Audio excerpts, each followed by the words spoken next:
Assalamualaikum warahmatullahi wabarakatuh. Selamat pagi, teman-teman sekalian. Kami dari kelompok 8 akan mempresentasikan tentang asuransi kredit. Untuk anggota kelompok 8 ini, yang pertama ada Syifa Nadiro dengan NIM akhir 002. Lalu yang kedua ada saya sendiri Mahendra Restu dengan NIM akhir 041. Lalu yang ketiga ada Adindi Putri dengan NIM akhir 067. Next. Nah, asuransi kredit. Menurut Peraturan Menteri Keuangan Nomor 189 garing PMK.05 tahun 2010, Pasal 1 ayat 2, asuransi kredit adalah lini usaha asuransi umum yang memberikan jaminan pemenuhan kewajiban finansial penerima kredit apabila penerima kredit tidak mampu memenuhi kewajibannya sesuai dengan perjanjian kredit. Next. Nah, untuk tujuan dari asuransi kredit ini bertujuan untuk melindungi risiko gagal bayar oleh debitur, yaitu debitur orang yang melakukan pinjaman baik karena sakit, meninggal dunia, kehilangan pekerjaan, atau yang lainnya. Nah, adapun 3 manfaat dari asuransi kredit, yang pertama, pembayaran sisa kredit atau pinjaman tanpa tunggakan. Yang kedua, pembayaran bunga pembayaran sisa kredit atau pinjaman ditambah tunggakan. Yang ketiga, pembayaran bunga maksimal 3 bulan pembayaran sebesar kredit atau pinjaman awal atau bisa dikatakan full limit.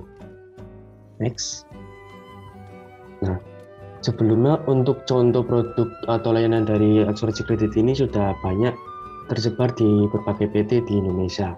Nah, untuk kali ini kami kelompok 8 menggunakan contoh produk atau layanan dari PT Askrindo.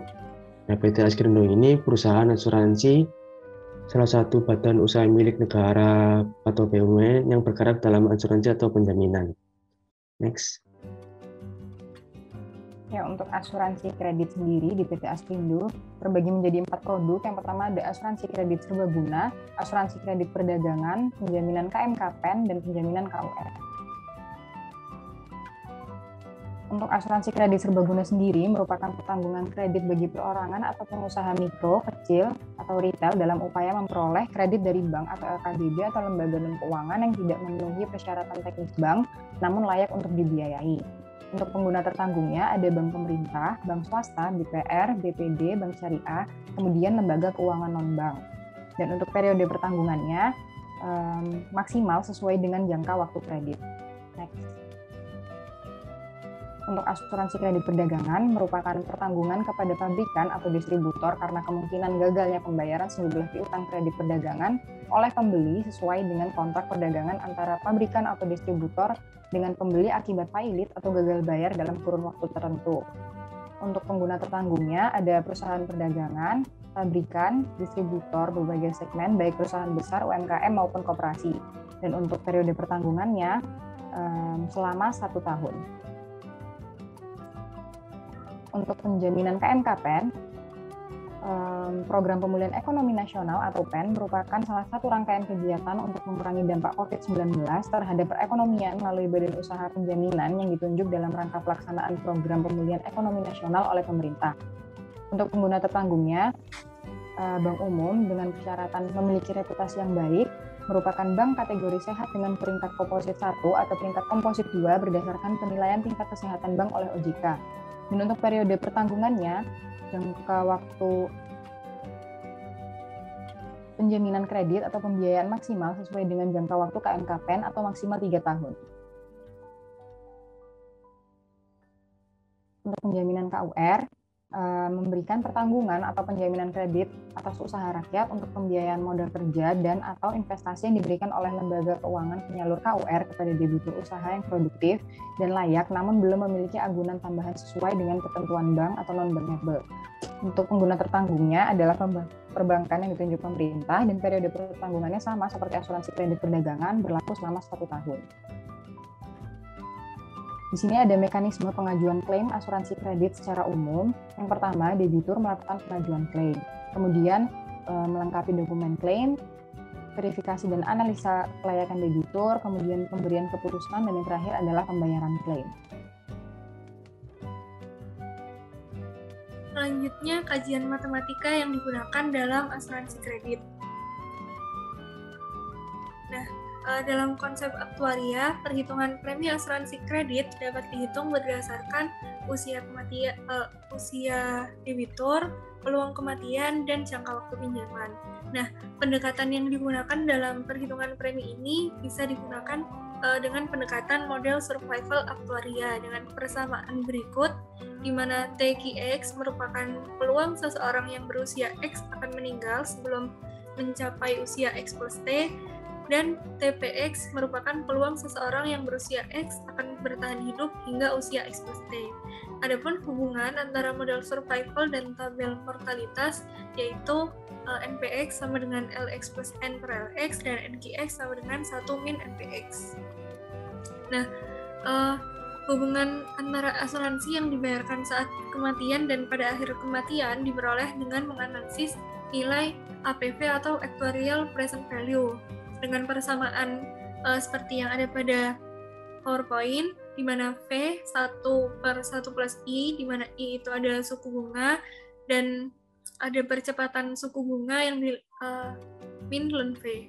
Nah, sehingga persamaan premi tunggal bersihnya yaitu BT, di mana B itu melambangkan jumlah pinjaman saat waktu T dikali nilai actuarial present value-nya. Nah, kesimpulannya, asuransi kredit merupakan produk asuransi yang diberikan oleh asuransi kepada bank umum atau lembaga pembiayaan keuangan atas resiko kegagalan debitur dalam melunasi fasilitas kredit atau pinjaman tunai. Nah, untuk produk asuransi kreditnya sendiri, di PT Askrindo ada asuransi kredit serbaguna, asuransi kredit perdagangan, penjaminan KMKPen, dan penjaminan KUR. Nah, dengan perhitungan premi yang digunakan dalam asuransi kredit, dihitung berdasarkan usia debitur, peluang kematian, dan jangka waktu pinjaman dengan menggunakan pendekatan model survival dan tabel mortalitas. Nah, adapun ide penelitian yang kami ajukan, ini kami berdasarkan dampak dari pandemi COVID tahun 2020 lalu, ini berpengaruh secara signifikan terhadap UMKM dan pelaku usaha, di mana saat itu 87,5% UMKM terdampak pandemi dan 93,3% pelaku usaha mengalami penurunan omset dan terancam kebangkrutan. Nah, karena kondisi tersebut, maka banyak juga masyarakat yang mengatasi masalah perekonomian tersebut dengan melakukan kredit pinjaman di bank. Nah, namun baik dari perbankan maupun dari perusahaan asuransi juga mengalami imbas dari adanya pandemi itu. Seperti yang dinyatakan AAUI atau Asosiasi Asuransi Umum Indonesia pada akhir 2021 lalu menyatakan terjadi penurunan nilai premi asuransi kredit. Di sisi lain, bisnis asuransi dinilai masih berpotensi mengalami peningkatan klaim.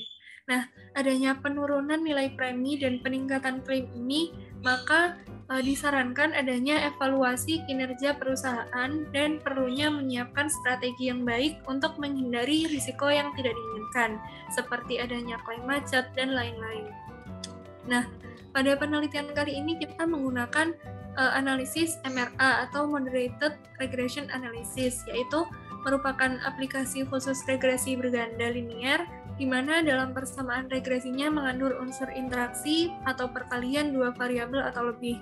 Nah, MRA ini biasa digunakan dalam menganalisis perhitungan perekonomian.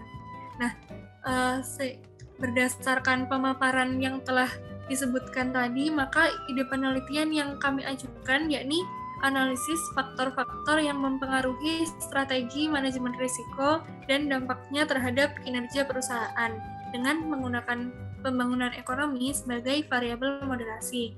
Nah, judul ini juga bisa diterapkan di berbagai perusahaan asuransi kredit Indonesia. Nah, sekian presentasi dari kelompok kami. Mohon maaf apabila ada salah, baik disengaja maupun tidak disengaja. Terima kasih.